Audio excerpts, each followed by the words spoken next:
In this exercise tutorial, I'm going to be taking you through how you can do a single leg glute bridge, and we're going to be doing it in this tutorial with a dumbbell.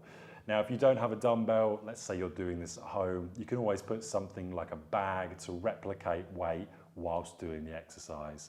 Now, firstly, we're going to get into glute bridge position. So the difference between the single leg version of glute bridge and normal glute bridge is, well, with normal glute bridge, with both feet on the floor, my feet are going to be just wider than hip width apart.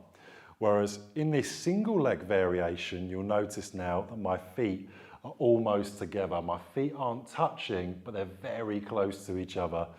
Now, from this position, I'm going to pick my weight up and put it on my lap, and I'm going to have my hands on that weight. So I want to make sure the weight doesn't fall off during the exercise. It's secured onto my hips. From this position, I'm going to extend one leg up, and now I'm going to bring my tailbone up first, lower back and mid back until I'm in my single leg glute bridge. Now I want to feel a contraction in the glutes and hamstrings and slowly lower back down under control. So that's tailbone coming up first, then lower back, then mid back, big squeeze at the top, and mid back down, lower back and tailbone down. Now, so you can see that from the other side, I'm bringing one leg up, and now faster, coming straight up, big squeeze of the glutes, slowly back down.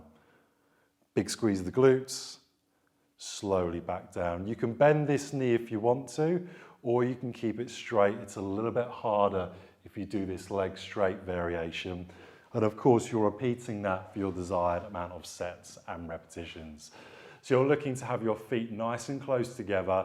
You're going to have your heel directly underneath your knee, and then you're going to come up and do your set of repetitions on one side and do exactly the same on the other. If you're doing this for rehab, where you maybe have one side that's harder than the other, I'd always start off with the side that you find harder first, and then do your stronger side. That's how to do a single leg glute bridge with a dumbbell, and you'd repeat that for your desired amount of sets and repetitions.